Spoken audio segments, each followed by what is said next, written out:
መንሱሬ እንዴት ነህ? ደህና ዘላለም እንዴት ነህ? ይመስገነው። ደህና ረፈድክ? ደህና ነኝ።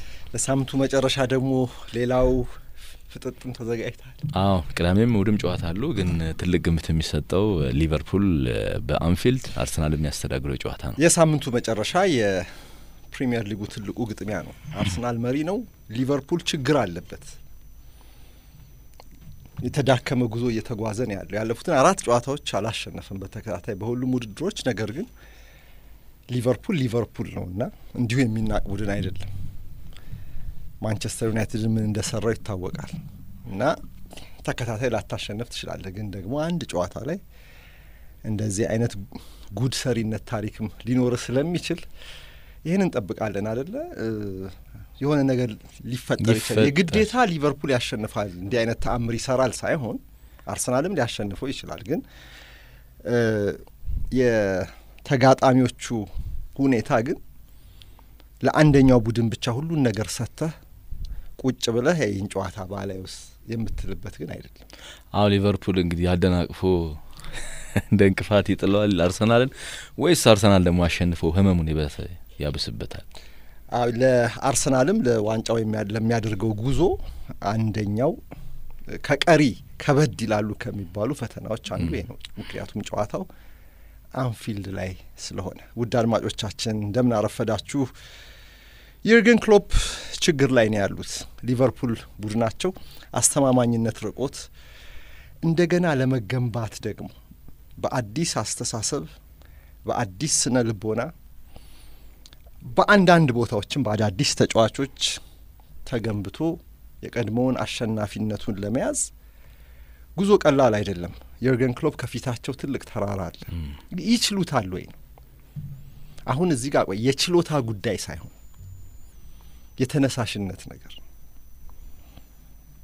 ሊቨርፑልን መልሶ የመገንባቱ ተነሳሽነት አሁንም አብሯቸው አለ ወይ? ተነሳሽነት ችሎታ አይደለም፣ ተነሳሽነት እሱን ማምጣት ነው ከባዱ። ደግሞ ይሄ ነው ከዚህ ጨዋታ በፊት መጠየቅ ያለበት። ምክንያቱም የርገን ክሎፕ በጋዜጣዊ መግለጫዎች ላይም ስለ ስንብት ያወራሉ፣ ስለ ስንብት ያወራሉ። እንዲያውም እኔ የመጨረሻው ብቻዬን በዚህ ጨካኝ በሆነ ከባቢ ውስጥ ኢንዱስትሪ ውስጥ መሰናበት ሲገባኝ ግን ያልተሰናበትኩኝ ብቸኛው ሰው ነኝ፣ ላስት ማን ስታንዲንግ እያሉ ሲናገሩ ሁሉ ተሰምቷል። ሊቨርፑል አሁኑን ያሰናብታቸዋል ብሎ ማሰብ እብደት ነው፣ የሚሆን ነገር አይደለም። ግን ይህ ጥያቄ አይጠየቅም ማለት እንደማይቻል እሳቸው በንግግራቸው ያነሳሉ። ማስተካከል አለብኝ ይህንን ምስቅልቅል ይላሉ። ይህንን የተተረማመሰ ነገር ማሰናዳት ከሌለብኝ እኔ ዕጣ ፈንታዬ እሱ መሆኑን አይቀርም የሚል ነገር ለጋዜጠኞች ሲሰጡ ይሰማል። ግን ይሄ ተነሳሽነት አለ ወይ? ከ7 ዓመታት በኋላ በሊቨርፑል የዛሬ ከ7 ዓመት በፊት የነበረውን ኢነርጂ አሁን ይዘው ይቀጥላሉ ወይ? ከባድ ጥያቄ ነው። እነዚህን ነገሮች እስቲ እንመረምራለን። እንዲሁም ፍራንክ ላምፓርድ ተመልሷል ወደ ቼልሲ። በተጫዋችነት እጅግ የሚወደደው የቼልሲው ልጅ ወደ ቤቱ ተመልሷል። በአሰልጣኝነት ብዙም አልቀናውም፣ ግን አሁን በቋሚ አሰልጣኝነት ሳይሆን በጊዜያዊ አሰልጣኝነት እነዚህን ወራት እነዚህን ቀሪ 10 ጨዋታዎችን በሊጉ ላይ እንዲመራ ሌሎችም ጨዋታዎችን እንዲመራ ተደርጎ ነው የመጣው። ለቀጣዩ ቋሚ አሰልጣኝ መደላድል ለመፍጠር ይመስላል። ቼልሲን ማረጋጋት የመጀመሪያ ስራው። ቼልሲ አሁን በተለያዩ ቀውሶች እየተቃጠለን ያለውና እሳት የማጥፋቱን ስራ እንዲሰራ እንዲያረጋጋ ነው። እነዛ ግን ቀዳሚ ዓላማዎች ምንድን ናቸው? አንድምታዎቹ የሹመቱን እንመለከታለን። የወጣት አሰልጣኞች ምናልባት የሆነ ፍንጭ የሚሰጥ አይመስልም ወደፊት። አሁን ልክ ሚኬል አርቴታን አርሰናል ተጫዋች ነበረ፣ አሰልጣኝ ሆኗል። እንደነ ፍራንክ ላምፓርድ ደግሞ በቼልሲ ቤት ተጫዋች የነበሩበትን ዘመን እናስታውሳለን። ወደ አሰልጣኝነት መጥተዋል። ምናልባት ስኬታማ መሆን ከቻሉና በዚሁ የሚቀጥል ከሆነም አንድ ለሱ ስኬት ነው። እንዲሁ እያለን ወደ ሊቨርፑል ስንመጣ ስቲቨን ጀራርድ፣ ዋይን ሩኒ ወደ ማንቸስተር ወደፊት የምናያቸው የሚመስል ፍንጫ ያሳያል አይመስለኝም። እኔ በጀራርድም በላምፓርድም በሩኒ ላይም ቢሆን ያን ያህል ተስፋ አላደርግም። ሁለቱ እድል አግኝተው አልተጠቀሙበትም። አሁን ስኮትላንድ ሊግ ላይ ስኬታማ ስትሆንና ፕሪሚየር ሊግ ላይ አንድ አይደለም። ልዩነቱም በጀራርድ የአሰልጣኝነት ኬሪየር ታየዋል። በፕሪሚየር ሊግ ላይ በአስቶን ቪላ ተሰጥቶ መስራት ካልቻልክ ሊቨርፑል አይሰጥም። ኬርቴከርነት ሊሰጥ ይችላል። ልክ እንደዚሁ አንድ ቀን የአሰልጣኞች ቫኪዩም የተፈጠረ ቀን ናት ልትባል ትችላለህ። ምክንያቱም በነዛ ስቴዲየሞች አንተ በደጋፊዎች ዘንድ የሚሰጥ ፍቅር የተለየ ስለሆነ አንዳንዴ የደጋፊውን በባለቤቶች ላይ ያለውን ቅሬታ ለማቀዝቀዣ መንገድም ተደርገህ ትወሰዳለህ፣ እንደ መድኃኒት ትወሰዳለህ። ላምፓርድ ለደጋፊዎች ቢናገር አሁን ደጋፊዎች ብለው ይሰሙታል፣ ያዳምጡታል። ጄራርድም እንደዚሁ አይደል? ለሊቨርፑል ይሄ ሲሆን አላየሁም። በቼልሲ ግን ላምፓርድ ለጊዜያዊነት እንኳን ይመጥናል ተብሎ እንደመጣ አልጠራጠርም። ቋሚነቱንም አልተጠቀመበትም የተሰጠው እና እንዴት ተመልሶ አሁን ለዘላቂው ይሰጠው? ወደፊት ምናልባት ጭላንጭል ተስፋ ካሳዩ በሚል ነው። ይሄው እኮ እድሉ ተሰጥቶ ተስፋ አላሳየም። ሩኒ በፕሪሚየር ሊግ ደረጃ ላይ ገና ነው፣ እዛ እድል አልተሰጠውም። ግን አሁን በነ አርቴታ ደረጃ ብዙ ተስፋ የሚጣልባቸው ቢሆኑ ኖሮ ያለ ልምድ ሁሉ ክለቦቻቸው ሪስክ ይወስዱባቸው ነበር። ላምፓርድ በታች ዲቪዚዮን የሰራውን ጄራርድ በስኮትላንድ የሰራውን ታሳቢ ተደርጎ በፕሪሚየር ሊግ አስቶን ቪላና ቼልሲ ለሁለቱ በቅደም ተከተለ እድል ሰጥተዋቸዋል። ግን ከዛ በላይ መስራት የሚያስችል ብቃት እንዳላቸው ማረጋገጥ አልቻሉም። ስለዚህ ቼልሲ ያሰናበተው ላምፓርድን፣ አስቶን ቪላም ይበቃሃል አለው። ከአስቶን ቪላ በኋላ ጄራርድ ከፍ ላለ ደረጃ መቼም የሚታጭ አይደለም። ኤቨርተን ያለ መልሶ ማሳየት አለበት፣ መልሶ እንደገና ማሳየት አለበት። የላምፓርድም ኤቨርተንም እዛ ላይ እንደውም የላምፓርድ ልክ ነው፣ ሁለት እኮ በሁለቱ ጥቁር ሰማያዊ ለባሾች ቤት ውስጥ ተፈትኗል። እና አሁን እሺ ለምሳሌ በቀሩት ጨዋታዎች ላይ ፍራንክ ላምፓርድ ቢሳካለት ውጤታማ ሁሉንም ጨዋታ ቢያሸንፍ እንበል ያስቀጥሉታል ወይ? አይመስለኝም። ኖ አይመስለኝም። በረጅሙ ጊዜ ታይቷል አይመስለኝም። የአሁኑ ሊቨርፑል የመሪውን አርሰናል ግስጋሴ መክታት ይችላል? ማንቸስተር ዩናይትድን ሲገጥም ያሳየውን ብርቱነቱን መልሶ ያሳየናል? ወይስ በውድድር ዘመኑ አመዛኝ ጊዜ ባሳየው ደካማ ብቃት በመድፈኞቹም አንገቱን ይደፋል? እሁድ ምን አይነት ፉክክር ትጠብቃላችሁ ብለን ለአድማጮች ጠየቅን። ግን ከዛ በፊት የርገን ክሎፕ ምን እየጠበቃቸው ነው ያለው፣ ዕጣ ፈንታቸው ምን ሊሆን ይችላል የሚል የህዝብ መጠይቅ አቅርበናል። ምርጫው ቆይተው ሊቨርፑልን ወደ ተፎካካሪነት ይመልሳሉ፣ ዘንድሮን ጨርሰው ይሰናበታሉ፣ ዘንድሮን ሳይጨርሱ ይሰናበታሉ፣ ወይስ ለከርሞ ጀምረው ሳይጨርሱ ይሰናበታሉ? 4 ምርጫ ነው የሰጠነው። በቴሌግራም ቻነላችን ላይ ድምጽ እንድትሰጡ ለአድማጮች በጋበዝናችሁ መሰረት እንደተለመደው ሞቅ ያለ ተሳትፎ እያሳያችሁን ትገኛላችሁ። ባለፉት ከ60 ደቂቃ ከአንድ ሰዓት ባነሰ ጊዜ ውስጥ 8475 ድምጽ ተሰጥቷል። በቴሌግራም ቻነላችን ከ194,000 በላይ ተከታይ ባለው መንሱር አብዱልቀኒ ኦፊሻል የርገን ክሎፕ እጣ ፈንታቸው ምን ሊሆን ይችላል? የማያስገርም ውጤት ነው። ከህዝቡ መጠይቅ ያገኘ ነው። 60% የሚሆኑት ስፖርት ቤተሰቦች ቆይተው ለከርሞ ሊቨርፑልን ወደ ተፎካካሪነቱ ይመልሳሉ የሚል እምነት እንዳላቸው ገልጸውልናል። ከ10ሩ 6ቱ ክሎፕ በ2023-24 የውድድር ዘመን ሊቨርፑልን ወደ ቀድሞ ኃያልነቱ ይመልሳሉ ስንብት ሳያገኛቸው የሚል አቋም አላቸው። 23% የሚሆኑት ደግሞ ዘንድሮን ሊጉን ይጨርሱና ይሰናበታሉ የሚል ድምጽ ሰጥተዋል። ለከርሞ ጀምረው ሳይጨርሱ ይሰናበታሉ የሚሉት ደግሞ 13% ድምጽ አላቸው፣ ቦታ አላቸው። 13% ድምጽ ሰጥተዋል። ለከሚቀጥለው የውድድር ዘመንን ጀምረው ግን በቃ ከዛ በውድድር ዘመኑ ሂደት ላይ ስንብት ይገጥማቸዋል የሚሉት 13% አድማጮች ናቸው። 4% የሚሆኑት ብቻ ናቸው ዘንድሮን ሳይጨርሱ ይሰናበታሉ ብለው ድምጽ የሰጡት። እንግዲህ ከ8596 ቁጥሩ እየጨመረ ስለሆነ ነው አድማጮች እንዲህ ብለው 386ቱ ብቻ ነው የርገን ክሎፕ ዘንድሮን ይሰናበታሉ ብለው ሳይጨርሱ ውድድር ዘመኑ ይሰናበታሉ ብለው የሚያምኑት። ድምጽ ካልሰጣችሁ ድምጽ ስጡ አድማጮቻችን። ልዩነቱ ሰፊ ነው፣ ልዩነቱ የሚጠባ አይመስለኝም። አዎ በየርገን ክሎፕ ላይ ያለው እምነት በቀላሉ የሚሸረሸር አይደለም እና ዘንድሮም ይሰናበታሉ ብሎ ማሰብ እስኪከብድ ድረስ እሳቸውን ቢናገሩም 12 አሰልጣኞች በዚህ ፕሪሚየር ሊግ ላይ ሲዝኑን ጀምረው ሳይጨርሱ ሲሰናበቱ በቼልሲ እንዲያውም 2 አሰልጣኝ ኃላፊነቱን እንዲለቅ ሲገደድ እየተመለከትን እንኳን አሁንም በየርገን ክሎፕ ሊቨርፑሎች በዚህ ሲዝን ቢያንስ ይጨክናሉ ብለን ማሰብ እየከበደን አይጨክኑም። ተከታታይ ጨዋታዎች ተሸንፈዋል፣ የመጨረሻውን አቻ ወጥተዋል። እሁድም ሊሸነፉ ይችላሉ። ይሄም ጫና ያበዛባቸው ይሆናል እንጂ የኤልኤፍሲ የማነው የፌንዌይ ስፖርት ግሩፕ የኤፍኤስጂን የስንብት ሰይፍ ግን አሁኑኑ ያነሱባቸዋል ብሎ ማሰብ ይከብዳል። ሰይዶ ይሄን ጻፈልን። እንደኔ የግል ምልከታ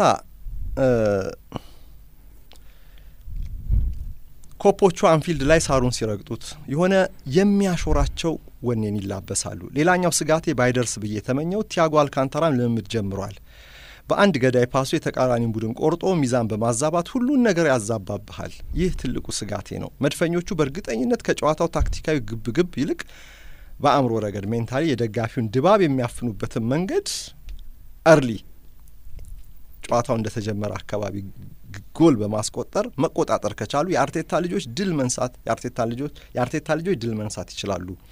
እሁድ በጎል የታጀበና በከፍተኛ ሁኔታ በሁለቱም ጎራ ለማሸነፍ ፉክክር የሚታይበት ጨዋታ ይኖራል ብዬ እገምታለሁ። መድፈኞቹ ይህን ድል ካደረጉ 90% ሊጉን የማሸነፍ እድል ይኖራቸዋል። ክሎፕ ለከርሞ ጀምረው ሳይጨርሱ ይሰናበታሉ የሚል ግምት ነው ያለኝ ብሏል።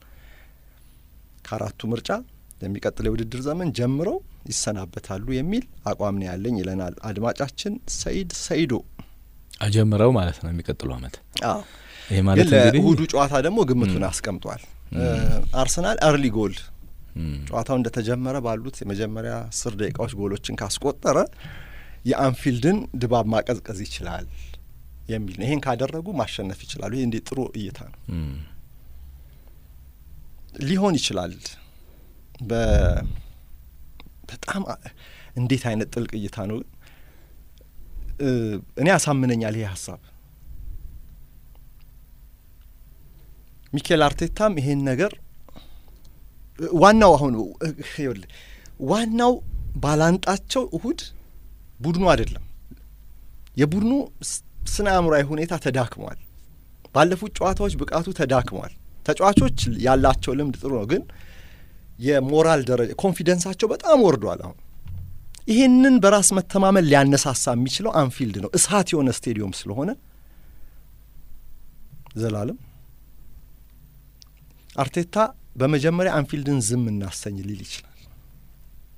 ዝም የምታሰኘው የምታቀዘቅዘው ደግሞ ቀዳሚ ጎል ስታስቆጠር፣ እዛ ላይ እንግዲህ ሩጫ ሊኖር ይችላል። ፕሬስ ቶሎ አርጀንሲ ለማጥቃት ቶሎ ኳሱን ማፋጠን፣ ኢንተንሲቲውን መጨመር የመጀመሪያዎቹ 10-15 ደቂቃዎች ላይ ልናይ እንችላል። ያ ከሆነ ቀዝቀዝ ይልልሃል። አለበለዚያ ሊቨርፑል በዚህ ሰዓት ደግሞ ጎል ካስቆጠረ አስበዋል አንፊልድ እንዴት እንደሚነሳ። ለአንፊልድ አሁን አላማው ዋንጫ ማሸነፍ አይደለም፣ ቻምፒየንስ ሊግም ሩቅ ነው። ነገር ግን አላማው ሊቨርፑል ያንን ጨዋታ እንዲያሸንፍ በእያንዳንዱ ጨዋታ ኦኬዥን ደጋፊ የሚፈልገውን በእለቱም ምንም ይሁን ምንም አይነት ሁኔታ ውስጥ ይሁን የእለቱን ጨዋታ አሸነፈ የመውጣት የፌስቲቫሉን ቀን ደማቅ ማድረግ እንዲህ አይነት ፍላጎት አለ እና የደጋፊው ስሜት ይሄ ስለሆነ አንፊልድን ማቀዝቀዝ የሚለው ነገር የሚያሳምን ለዚህ ይሰራል አርሰናል ቢባል እስማማለሁ። ደጋፊውም ራሱ ግን ልክ የተጫዋቾች አይነት ስሜት ያለው ይመስልሃል? አሁን አንፊልድ ማለት ደጋፊው በሊቨርፑል ያለው አሁን የቻምፒየንስ ሊግ የመግባት ነገር ተስፋ የሚያስቆርጥ ነው። በዚህ ይገባል ብሎ ግን ደጋፊው ምን መሰል ደጋፊው በእያንዳንዱ ቀን እያንዳንዱ ጨዋታ እንደ አዲስ ነው የሚያየው፣ በአዲስ ስሜት ነው የሚመጣበት። ያው የሰንጠረዡ ላይ ያለው ደረጃ እሱን እያልኩ አይደለም፣ ግን ያለፈው አመት ግን ደጋፊነት እዛ የጨዋታውን እለት እንደ በዓል መቁጠር ነገር አለ። አለዚያ ለምን ትመጣለህ ወደ ስቴዲዮም? አሸነፍክ ተሸነፍክ አይደለም፣ ቡድንህን የማየት እድል ፌስቲቫል አትሞስፌር አለ። ገባ?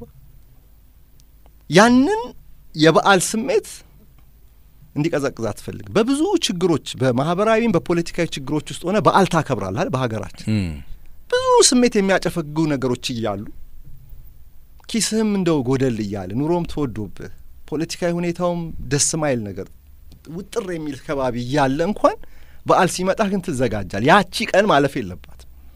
ልክ እንደዛ አድርገን እንቁጠር። ይሄ ያኔ ባለፈው አመት ከነበረው የሲቲ ትንቅንቅ አንደኛና ሁለተኛ ዋንጫ ለማግኘት የሚደረገው አይነት ስሜት ግን ላይኖረው ይችላል። አይ ልዩነት አለው። እሱ ሌላ ፋክተር ነው። እሱ የሚጨምር ግን ኦኬዥኑን ነው ብለ ኦኬዥኑን የመጠቀም ነገር ይሄንን ባጅ የለበሰው ቡድን ማሸነፍ አለበት ብሎ ነው የሚገባው። ኩራቴ ነው ይሄ ቡድን ብሎ ነው የሚገባው ወደ አንፊልድ ደጋፊው። ካልኩሌት ላያደርግ ይችላል። ይሄ ቀጣይ የሚቀምረው ነገር ላይኖር ይችላል። ዘላለም ይሄን 3 ነጥብ ባገኝ እንደዚህ ወደ ቻምፒየንስ ሊግ እጠጋለሁ እንደዚህ አይ እሱ ተስፋ የሚያስቆርጥ ነው ሰንጠረዡ ላይ ስታየው። ግን ይሄንን ጨዋታ ማሸነፍ ብቻ ለብቻው ለደጋፊው የሞቲቬሽን ምክንያት። ስለዚህ ይሄንን ማቀዝቀዝ የምትችለውና ደጋፊው ቀድሞ ከስቴዲየም እንዲወጣ ማድረግ የምትችለው ቀድመ ስታገባበት ነው። ቀድመ ዶሚኔት ካደረከው ግን አድማጫችን እንዳለው ምንድነው ያኔ ነው ሁሉን ነገር በዓሉም ተበላሸበት። ስለዚህ ይሄንን ከማይ ብሎ ሊወጣ ይችላል። ስሜቱን ሊያቀዘቅዝ ድምጽ ጩኸቱን ቀነስ ሊያደርገው ይችላል። አየው። ስለዚህ አንድ ፎርሙላ ነው ይሄ እና ደግሞ የሚሆን ይመስለኛል ማለት ጎል ያስቆጥራሉ ያስቆጥሩም ምናየው ነው። ግን ያንን አርሊ ጎል ለማስቆጠር ግን አርሰናሎች እንደሚታትሩ አልጠራጠርም። ወደ ኋላ ተስበው አይጀምሩም ጨዋታው። ወደፊት ገፍተው ተጭነው ነው የሚጀምሩት ብዬ ነው ማስበው። ብሩክ ጸጋው ደግሞ እውነት ለመናገር ይርገን የበፊቱ አቅምና አኒሜትድ ፊገርነታቸው ሁሉ ይላል ከእንግሊዘኛ ቀላቅሎ አስተያየቱን ርቋቸዋል። የተጫዋቾቹ የተነሳሽነት ልክ የነ ሄንደርሰን ሚልነር እድሜ ጠገብ ልምድ እያለም ቢሆን ፍላጎት ማጣት መሰላቸት አይነት ስሜት አለው። ከዜሮ ለመጀመር ይሞክራሉ ወይ ሌላ ራሱን የቻለ ቻሌንጅ ነው ከደጋፊው ከአመራሩም ይላል። ላምፓርድ መመለሱ መፍትሄ አይደለም ይላል ስለ ቼልሲ ሲጽፍ።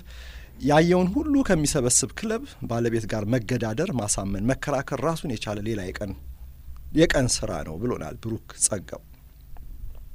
ሙላት ቡና ደግሞ ሊቨርፑል ትልልቅ ቡድኖች ላይ ይበረታል። ያው በሲቲ በሰፊ ጎል ቢሸነፍም እኛን የሚገጥመውን በሜዳችን እንደመሆኑ ጨዋታውን ቢያጠናክርብንም ቢሆንም የአርቴታ ጄኔራሎች ጨዋታውን እንደ ዋንጫ ስለሚያዩት ለሊቨርፑል እጅ ይሰጣሉ ብዬ አላስብም። በዛ ላይ እነርሱ ከቼልሲ ጋር አቻ እንደመውጣታቸው እኛ ደግሞ አሸንፈን እንደመምጣታችን ወደ ሜዳ የማሸነፍ ስነ ልቦና ይዘን እንደ መግባታችን ድል እናደርጋለን ብዬ አምናለሁ ብሏል። እኛ ያለው እንግዲህ አርሰናል ነው። ውድ አድማጮች ሳነበው አንድ ቦታ ላይ ደባለኩት መሰለኝ።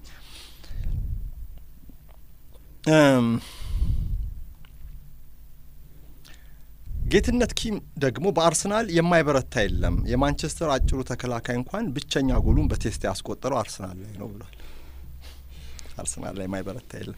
አንድ የመጨረሻ አስተያየት ላንብብ። ዮርዳኖስ አበበ የእሁዱ ጨዋታ ላይ ሊቨርፑል የተሻለ ማሸነፍ እድል አለው በሜዳው የሚያደርገው ጨዋታ ስለሆነ እና ከሊጉ መሪ ጋር በመሆኑ እንደ ማንቸስተር ዩናይትድ ጨዋታ በተሻለ ተነሳሽነት እንደሚጫወቱ አስባለሁ። በተለይ ደግሞ ባለፉት 4 ጨዋታዎች ላይ ጥሩ ውጤት ስላላስመዘገቡ እርሱን ለማሻሻል በተሻለ ተነሳሽነት ይቀርባሉ። ውጤት ሊቨርፑል 3 አርሰናል 1 በዚሁ ያልቃል ብሏል። ድል ለሊቨርፑል ያለን ዮርዳኖስ አበበ። እሺ ይሄን ጨዋታ በተመለከተ ዛሬ መጀመሪያ ፕሮግራማችን ነው። እሁድ ደግሞ ጠዋት በሌሎች ርዕሶች ላይ በሁለቱም ቡድኖች በኩል እንመለስበታለን። አሁን ግን የክሎፕን አሁን ወቅታዊ የስራ ተነሳሽነት ማየት አለብን። አዎ እንግዲህ የተከላካይ ክፍሉ መዳከም፣ የመሀል ሜዳው በጉዳትና በብቃት መሽመልመድ፣ የፊት መስመሩ አመርቂ እንቅስቃሴ አለማሳየቱ ዘንድሮ ሊቨርፑልን በሁሉም ውድድር ላይ እንዳናየውና ከውድድሩ እንዲወጣ አድርጎታል። ከኤፍኤ ካፑ ቀድሞ ወጥቷል። ያው ካራባ ካፕም ፍጻሜ አግኝቶ ማንቸስተር ዩናይትድ አንስቶታል ዋንጫውን። ከቻምፒየንስ ሊጉም ተሰናብቷል። ከፕሪሚየር ሊጉ 4 ውስጥ ለመግባት ርቀዋል።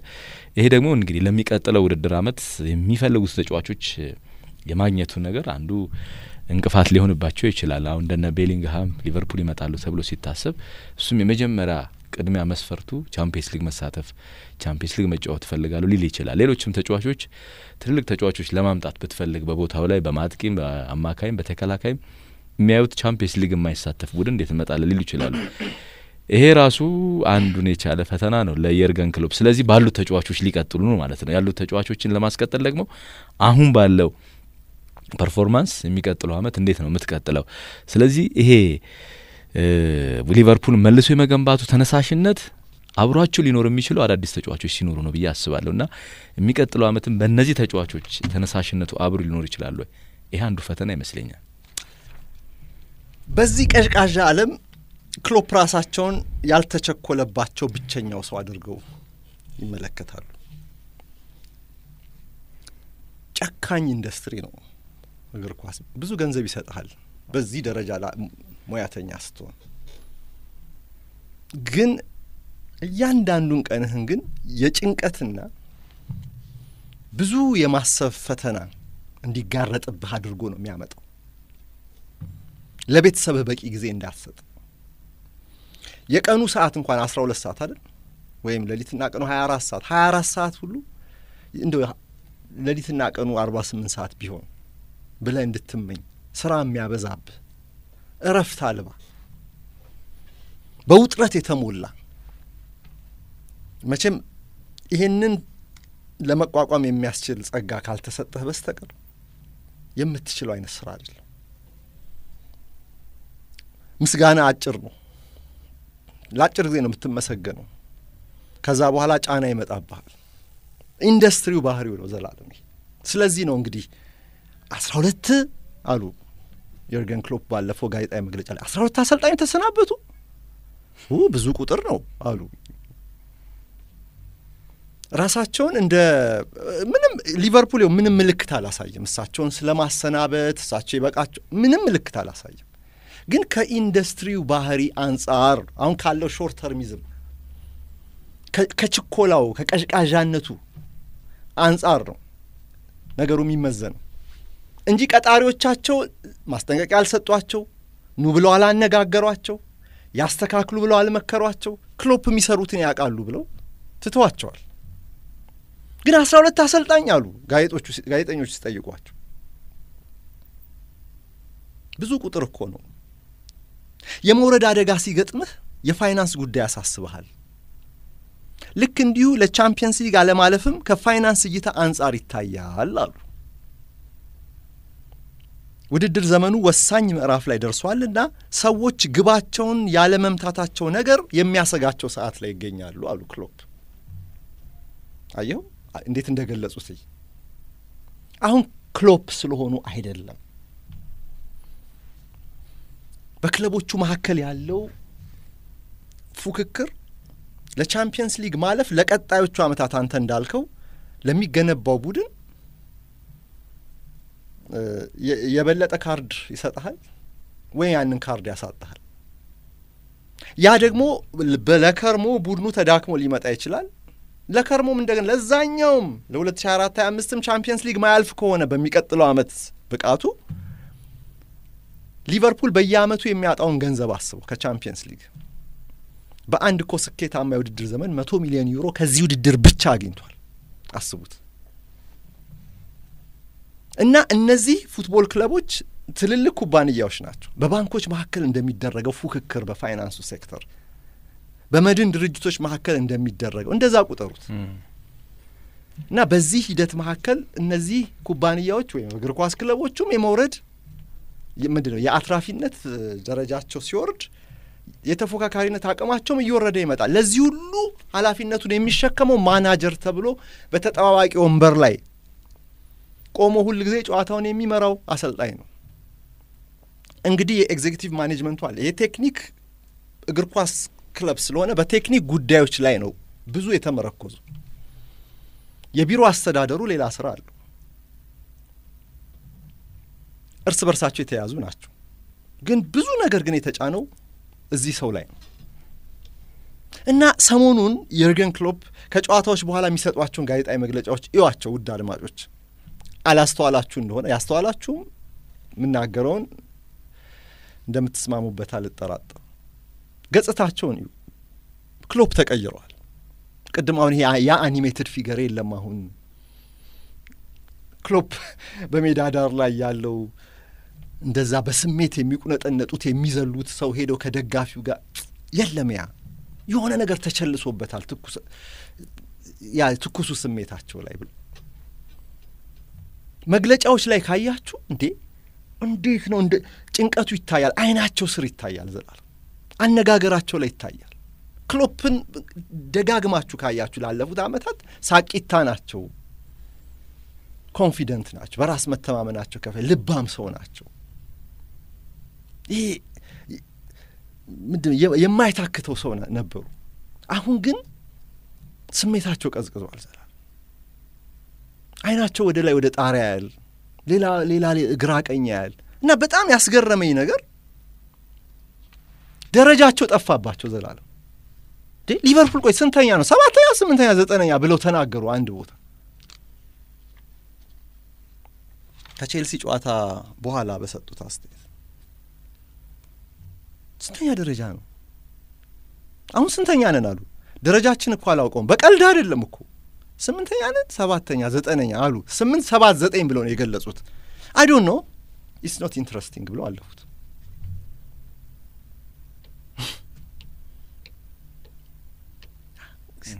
ያ ክሎፕ እጅ ሰጠ። ጫናው እንዴት ከባድ እንደሆነ ሰው ናቸው እኮ እሳቸው። እንወዳቸዋለን አይደል? እዚህ ሊቨርፑል ደጋፊ መሆን አያስፈልግም። እሳቸው መውደድ የሆነ የሰው መውደድ አላቸው እላለሁ ሁሌ። እስቲ የማንቸስተር ደጋፊዎች፣ የአርሰናል ደጋፊዎች ሊቨርፑል ይሸነፍ ይላሉ ከእነርሱ ጋር ሲጫወቱ። ግን ማንም ክሎፕን ግን ይሄ ሰው ልክ እንደ ጆዜ ሞሪኖ አይነት አስተያየት አትሰማም። ሁሉም በጎ ይመኝላቸዋል ከራሱ ቡድን ጋር ሲሆን ካልሆነ በስተቀር። አሁን በቦርንመዝ 1-0 ተሸነፉ፣ በሪያል ማድሪድ 1-0 ተሸነፉ፣ በማንቸስተር ሲቲ እጅ ሰጥተው 4-1 ተሸነፉ። ባለፉት ዓመታት ከቀንደኛ ተፎካካሪያቸው ማንቸስተር ሲቲ ጋር ሲጋጠሙ ቀዮቹ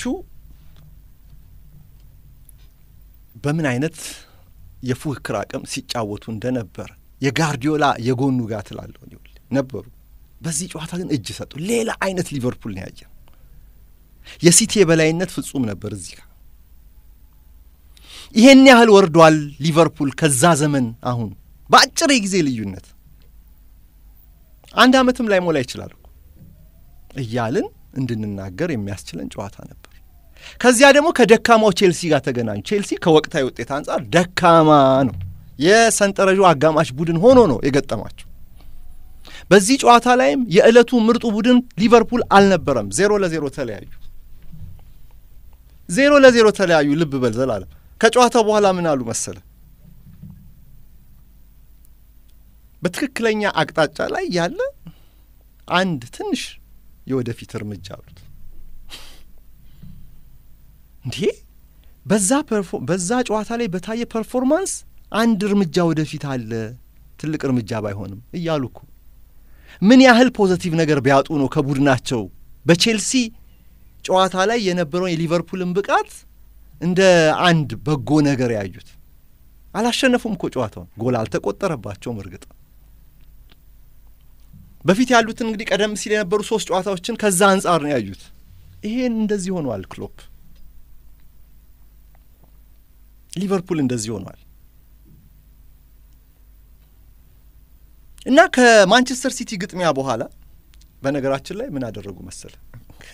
ከቼልሲ ጋር 0-0 ሲሆን እንደወጡ በማግስቱ እረፍት ሰጧቸው ለተጫዋቾች። እረፍት ተሰጥቷቸዋል። በቃ ዘና ብላችሁ። ሰሞኑን ቫይራል የሆነ አንድ የመልበሻ ቤት ቲም ቶክ አይተሃል? በስፓኒሽ ቋንቋ ነው። ካርሎ አንቼሎቲ ከኤል ክላሲኮ 4 ካስቆጠሩ በኋላ ለሪያል ማድሪድ ተጫዋቾች በስሜት ሲያወሩ በቃ እረፍት ተሰጥቷቸዋል አሏቸው ቀጣዮቹ ቀናት ብለው። እዛ የተመዘገበው ውጤት ካምፕ ነው ላይ ተሰርቶ ማይታወቅ ለረጅም ጊዜ ያልተሰራ ሀትሪክ ተሰርቶ ባርሴሎና እንደዚህ ሙሉ ለሙሉ አስከንድተው አሸንፈው ነው እረፍት የተሰጣቸው። እዚህ ጋር ክሎፕ ደግሞ ከቼልሲ 0-0 ጨዋታ እንግዲህ ኢንተርናሽናል ብሬክ ቅርብ ነው። በማግስቱ በነበረው ጨዋታ ላይ ነው። ቅርብ ነው ስለ በቅርቡ አልፏል። በማግስቱ በነበረው እለት እረፍት ተሰጣቸው። አርፈው ነው የመጡት እኮ ብሔራዊ ቡድን ሄዱት ያለዱት ግን እረፍት ተሰጧቸው። አየው ያለበትን ይወል እሳቸውም ያሉበትን የውጥረት ደረጃ ተጫዋቾቻቸው ላይም ያለውም ኮንፊደንስን ለማግኘት የሚደረግ መፍጨርጨር፣ ይሄ አእምሮ የሚያዝል አካል የሚያደክም አለ አይደል? ከራስ ጋር ግብ ውስጥ የምትገባበት ጭንቀት ያለበት ስሜት እንደዚህ አይነቱ ደግሞ ረፍት ይፈልጋል። ስዊች ኦፍ አድርገህ ሁሉን ነገር አጠፋፍተህ ሌላ ነገር አስበህ ተመልሰህ እንደገና ከአንድም ቀን በኋላ ቢሆን ስለ ኳሱ እንድታስብ ስለ ስራ እንድታስብ ወደዛ ወደ ነበርክበት ጭንቀት እንድትገባ አእምሮ መቋቋም እንዲችል ማስቻል አለበት። ረፍት ይፈልጋል ማለት ነው። ከሲቲ ጨዋታ በኋላ ታዲያ ውድ አድማጮች ዩርገን ክሎፕ ባለፉት አመታት ስኬት ባስገኙላቸው ተጫዋቾች ላይ የሙጥኝ ብለዋል የሚል ትችት ጎርፎባቸው ነበር በእንግሊዝ መገናኛ ብዙሃን። ምንድነው ሁሌ ትሬንት አሌክሳንደር፣ ምንድነው ሁሌ ሞሐመድ ሳላ? ቡድኑ እየተሸነፈም እንዴት እነሱ ይቀጥላሉ? ክሎፕ ትችቱን ይስሙ ወይ ራሳቸው የመኑበት አላቅም። በቀጣይ ጨዋታ 6 ተጫዋቾች ተቀይረው ነው የገቡት። ዋና የመጀመሪያ አስተላለፍ ላይ የሚገቡት በቼልሲ ጨዋታ 6 ከ6ቱ አንዱ ብቻ ቨርጂል ቫን ዳይክ ባስገዳጅ ሁኔታ ህመም ስለነበረበት ባስገዳጅ ሁኔታ ነው ከአስተላለፍ ውጭ ሆነ። እሱም ቢኖር ኖሮ በሙሉ ፊት ቢሆን ኖሮ ያሰልፉት ነበር አላውቅም። ያሰልፉት አላያሰልፉትም አላውቅም። ግን 6 ተጫዋቾችን ለውጠው ሞሐመድ ሳላ የለ፣ ትሬንት አሌክሳንደር የለ፣ አንዲ ሮበርትሰን የለ፣ ሁሉም ተጠባባቂ እና አዲስ ባክፎር ይዘው መጡ። አዲስ ተጫዋቾቹን ማለት አይደለም ውህደቱን ኮስታስ ሚካስ፣ ኢብራሂም ኮናቴ፣ ጆኤል ማቲፕ፣ ጆ ጎሜዝ ይቅርታ፣ 4ቱ በአንድ ላይ ተሰልፎ አይተታቃል። እና ከቼልሲ ጋር በነበረው በዚህ ጨዋታ ጎል አልተቆጠረበትም የተከላካይ ክፍል። ሲቲ ላይ ከነበረው መከፋፈት ይልቅ የዚህኛው ጥምረት የተሻለ ሆኖ ተገኘ። ለዚህ ነው ምናልባት ወደ ትክክለኛ አቅጣጫ አንድ ትንሽ ስቴፕ ፎርወርድ ያሉት።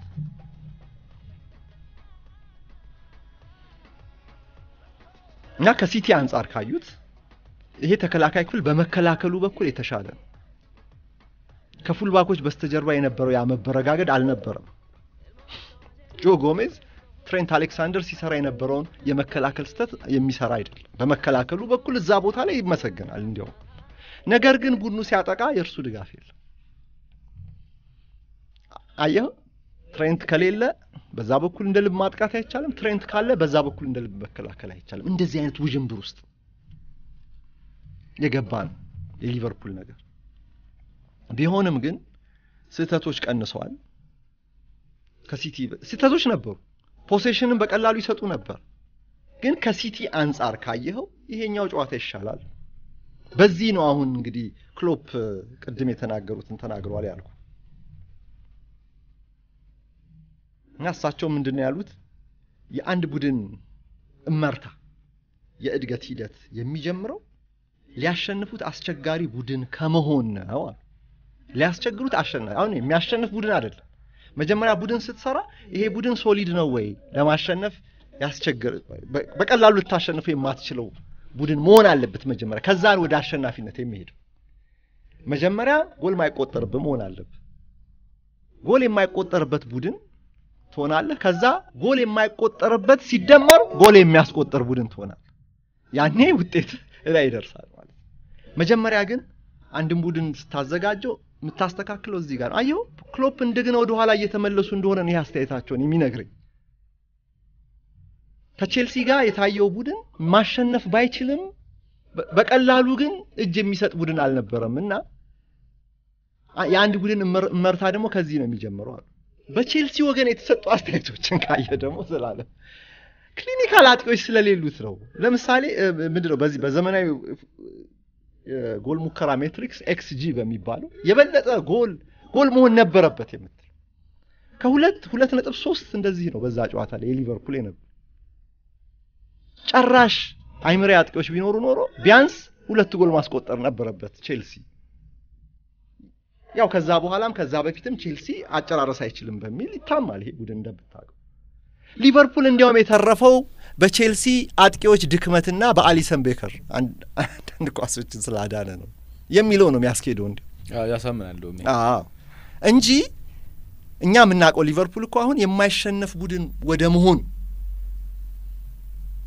ወደዛ ለመሄድ እንደገና ከዜሮ የሚጀምር አይነት ቡድን ይሆናል ብዬ አላስብም።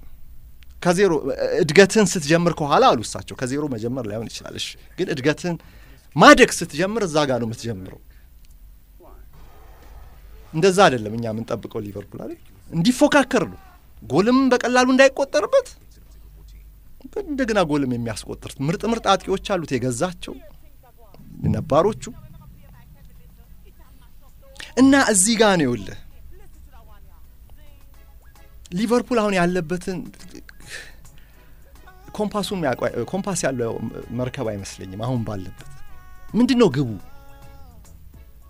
ቻምፒየንስ ሊግ ይቻላል በዚህ ሰዓት ይቻላል ቆይ እዚህ ጋር አሁን ይውል ይቻላል አይቻልም የሚለውን እናያለን ግን ከክሎፕ አስተያየት ልጀምር ይሄ ተጠየቁ ይሄን ጥያቄ አሁንም ለቶፕ 4 እድል አለ ተብሎ ተጠየቁ እኔ እንጃ አይ ዶንት ኖ ይወዳሉ አይ ዶንት ኖ ማለት እሳቸው ያን ለማሳካት ሁሉንም ጨዋታዎች ማሸነፍና ሌሎች ደግሞ መሸነፍ አለባቸው አሉ ይሄ እውነት ነው ሰንጠረዡን ስታዩ ስለዚህ እድል በእጃችን ላይ አይደለም እንዲህ ይሆናል ብዬ መናገር አልችልም እድሉ የራሳችን እድል ራሳችን ምንወስን አይደለንም አራተኛ ካልጨረስን አምስተኛ እንድንጨርስ እፈልጋለሁ አሉ አምስተኛ ካልሆነ አምስተኛ ባላገኝ ስድስተኛ እያሉ ከቻምፒየንስ ሊግ ዞን ውጪ ሆነዋል አሁን አላማቸው በዚህ ሰዓት ከዛ ነው እንግዲህ አሁን ስንተኛ ነን ያሉት ብሎ ለጋዜጠኛው የጠየቁት ስንተኛ ነን ደረጃችን አላውቀውም 8 7 9 I don't know it's not interesting ብሎ ያለፉት እዚህ ጋር ግን ሊቨርፑል አሁን 8ኛ ደረጃ ላይ ነው ያለው በ43 ነጥብ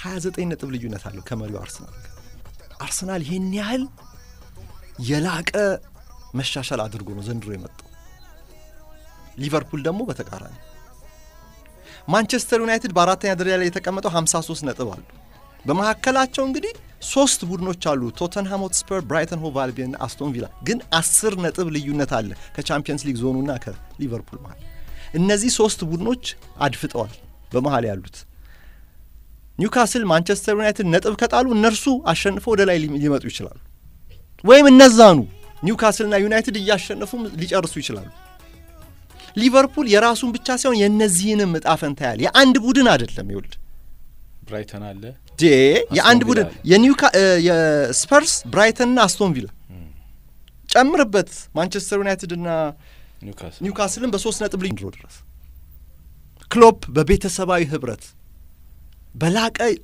የቡድን መንፈስና የወል ስራ ያምናሉ ይሄ ነገር ግን ዘንድሮ እየተፈረካከሰ ለመሆኑ ማስረጃዎች እየወጡ ይገኛሉ ጨዋታውን አይተናል ሊቨርፑል ከቼልሲ ጆርዳን ሄንደርሰን ከማን ጋር ሲጨቃጨቅ ነው ያየን አሊሰን ቤከር ጋር እንዴት ኮሙኒኬት አታረግም ከፋቢኒዮ ጋር የተግባቦት ችግር እንደት እየፈጠርክ ነው ይያሉ ሲጨቃጨቁ አይተናል ይሄን ነገር ማን ነው ሚልነርም አለ ቫን ዳይክ ላይም ባለፈው ምልክቶች አይተን ነበር አይደል ይሄ በጣም ሜዳ ላይ እንደዚህ አይነት ነገር መፈጠር ደግሞ በተጫዋቾች ላይ ምን ያህል ራስ መስተማመን ያለው ሄንደርሰን አንበል ነው ሄንደርሰን ግን የሚታወቀው በመሪነቱ በገሳጭነቱ ነው ግን በእንደዚህ በአደባባይ ላይ በሚታይ ሀሜት ሊያስከትል በሚችል ባህሪ ግን አይደለም ጠቃሚ የሆኑ ተግሳጽ አለ እዚህ ጋር ግን ፍረስትሬሽን ያመጣው ነገሮች ሲበለሻሹ ንጭንጭ ትላለህ መነጫነጭ ባህሪ ለውጥ ታመጣለህ ወደዛ የቀረበ ባህሪ ነው ይሄ ደግሞ ይወሰድና ይተነተንብሃል እንደዚህ እዚህ ቡድን ውስጥ ግን የህብረት ችግር አለ እና መቼም የኮንፊደንሱ መውረድ ምናምን እኔ አልነግርህም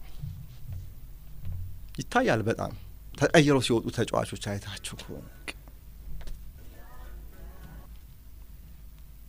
የክሎፕ ሁነኛ ኃይል የነበረው ይሄ ህብረት ከጃቸው ይወጣ መንፈሱ የለም አሁን ያ ቤተሰባዊነቱ ኳስ ሲያደኑ የብዙ ኳሶችን ጎል የሚሆኑ ኳሶችን ታግለው ሲያወጡኩ ሲጨባበጡና ሲሞጋገሱ ነው የምናስታውሰው ይሄ ግን በተቃራኒ ይሆን ነው ሜዳ ላይ አሁን እንግዲህ ያው 7ኛው አመት የሁሌም ይነሳል 7 ሲዝን ሲንድሮም የማይንዝ እና የቦሩሲያ ዶርትሙንድ ታሪካቸው ይነሳል ክሎፕ 7ኛ አመት ላይ ፍላጎት ያጣሉ ባለፈው ሊቨርፑል ኮንትራታቸውን ሲያራዝምላቸው ብዙ አስበውበት ከረዳቶቻቸው ጋር ተመካክረው ውሳኔ ላይ እንደደረሱ ሲናገሩ ነበር።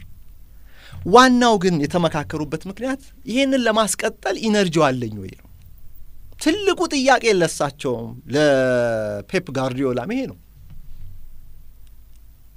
ጋርዲዮላም ይሄን ሲናገር ትሰማዋለህ በተለያየ ጊዜ ኮንትራት ጉዳይ ከመጣ ቆይ እስቲ ኢነርጂው አለኝ ወይ፣ ይሄ ገቱ አለ አንጀቱ አለኝ ወይ፣ ተነሳሽነቱ፣ ፍላጎቱ። ችሎታ እኮ አይደለም ዛሬ ችሎታ እያለ ፍላጎት ካጣህ አለቀ። ይሄን ፕሮግራም መስራት አትችልም። በዚህ ዴብዝ ልትሰራው አትችልም። ምክንያቱም ብዙ ጨዋታ ማየት ይጠይቃል። እንቅልፍ ይነሳል አይደል? እንቅልፍን መስዋዕት ማድረግ አለብህ። በሌሊት መነሳት አለብህ። ሁሉም ስራ የራሱ ጫና አለው። ከፍላጎት ጋር ስትሰራው ነው ውጤት የሚያመጣ። እንኳን እንደዛ አይነት ከባድ ስራ ይቅር፣ ከባድ ስራ ምንም ረፍት ፋታ ማይሰጥ ዘላለም ለዛ እንኳን ከውሻ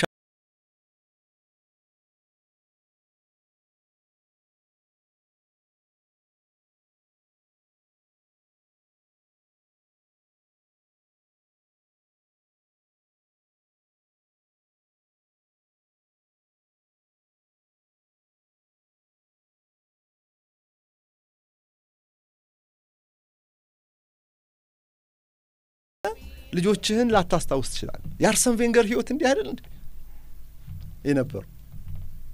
ኢቭን በህጋዊ ምንድነው ይሄ የተፈራረሟት እንኳን ባለቤት አልነበረቻቸው። ፓርትነር ተብሎ አንድ የልጃቸው እናት አብራቸው ትኖር። ልጃቸውን እንኳን በአግባቡ የአባትነት ፍቅር ሰጥቶ ለማሳደግ እንኳን በቂ ጊዜ እንደሌሎች አባቶች ሰፊ ሰዓት እንኳን አልሰጡ እስክታድግ ድረስ። ያ የአርሰናል ህይወታቸው እንዴት ነው እንደ መመሰቃቀለው አልተመሰቃቀለም። ግን መመሰቃቀል ሳይሆን ግዴታ ብዙ አሁን ተለያዩ በኋላ ብዙ ሰዓት ይወሰደባቸው ብዙ የቀናቸውን ውሎ ይወስድባቸው ነበር። ግዴታ ስለሆነ ቤተሰባቸውን ጠልተው ቆል የሥራው ባህሪ እና ክሎፕ ባለቤታቸው የሚያመሰግኑት ለዚህ ነው። ብሬንደን ሮጀርስ እያሉ በሊቨርፑል አንድ ጥናታዊ ፊልም ተሰርቶላቸው አይቼ ነበር እና ጥናታዊ ፊልም የቤተሰባቸውን ህይወት ሲያሳይ ባለቤታቸውን ያሳያል። እቹትላችሁ እቺ ናት ሁሉን ነገር የቻለችው የሆዷን በሆዳ ይዛ አይነት እቺን ባለቤቴን አመስግኗት ብዙ ጊዜ ሳልሰጣት ምን ሳልላት እንደዚህ ችላ ብለው ሲያመሰግኗት ነበር። ግን አመት አልቆየም ግን ሲለያዩ ሰር አሌክስ ፈርጉሰን ለምንድን ነው ማንቸስተር ዩናይትድ በቃኝ ያሉት ሲባሉ አሁን የካቲ ሰዓት ነው። ካቲ ባለቤታቸው ለሷ ብዬ ነው በቃ ይበቃል፣ ይሄን ሁሉ አመት በቂ ጊዜ ሳልሰጣት ቆይቻለሁ። አሁን ግን በቃ ጦረታችን አብረን ጊዜ ወስደን ማሳለፋለን።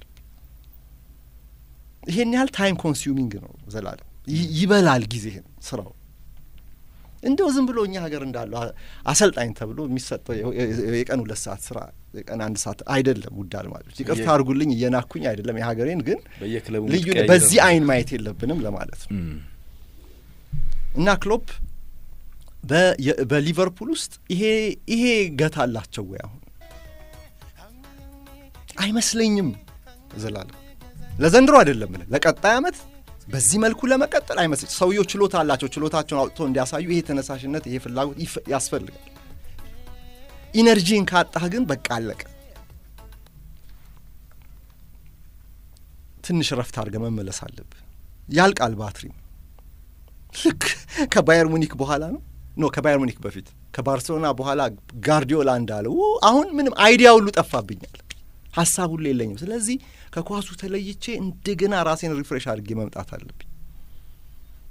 ያለኝን ሁሉ ሰጥቻለሁ፣ በጊዜም በጉልበትም በእውቀትም በጥልቅ አስተሳሰብም በጠለቅ ብሎ በጥሞና በማሰብም ሁሉን ጊዜ ሰጥቻለሁ። አሁን ግን እረፍት ያስፈልገኛል። መልሼ ባትሪን ቻርጅ ላድርጋል። 1 አመት ሳባቲካል የናፖሊዮን አሰልጣኝ ስፓሌቲንም ብትጠይቃቸው እንደዚህ ይሏል። 1 አመት እኮ ሁሉ ነገር ትቼ እዛ ገጠር ገብቼ ነበር፣ ከዛ አስቤ ተመልሼ ነው ይሏል። ትኩስ ይሆናል ጉልበት እና ይሄንን አሰልጣኝነት ይሄን የሚፈልግበት ሰዓት አለ።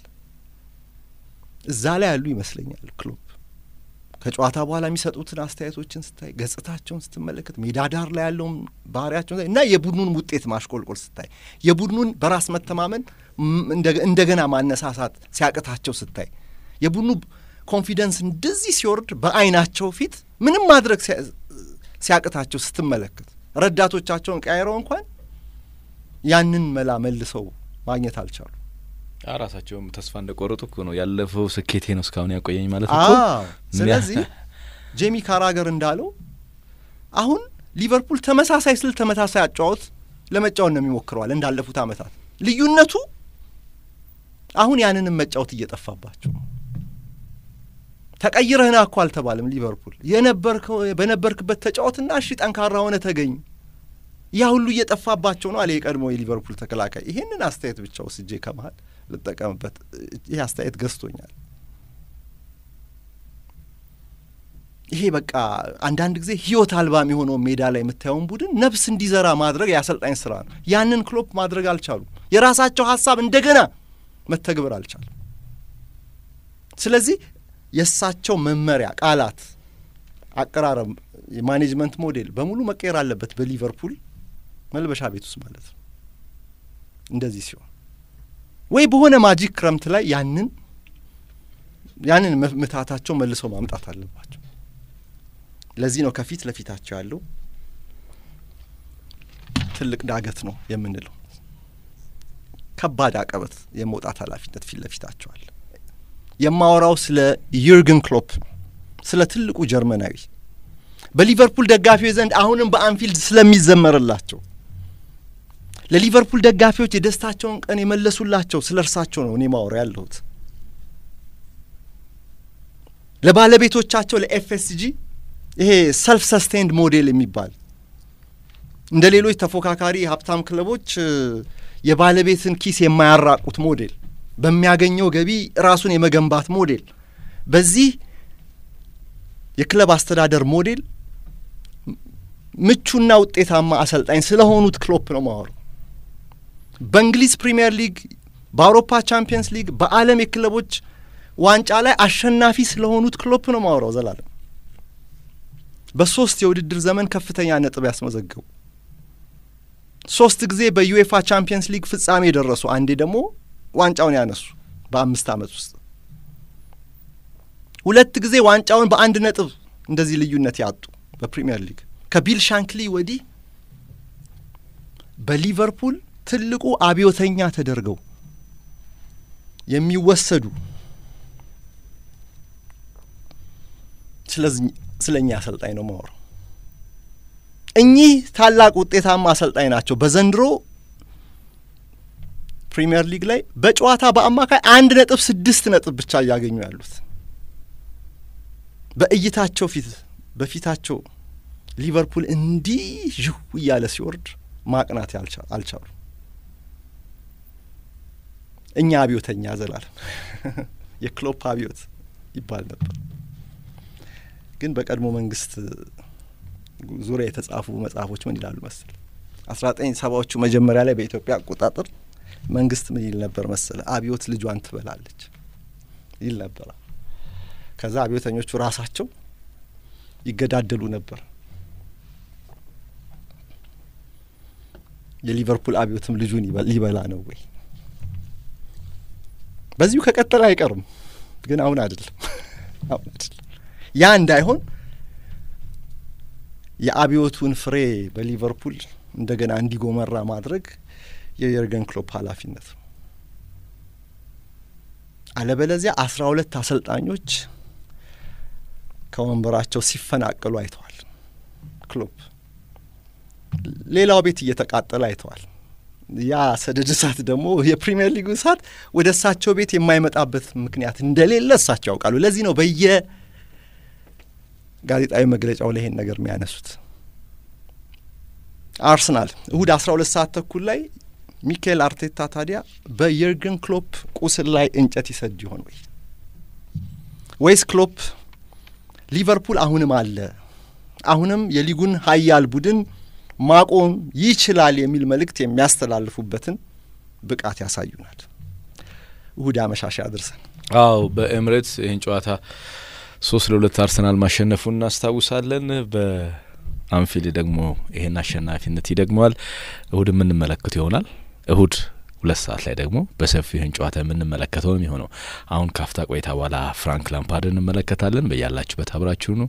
ይህ ብስራት ስፖርት ነው።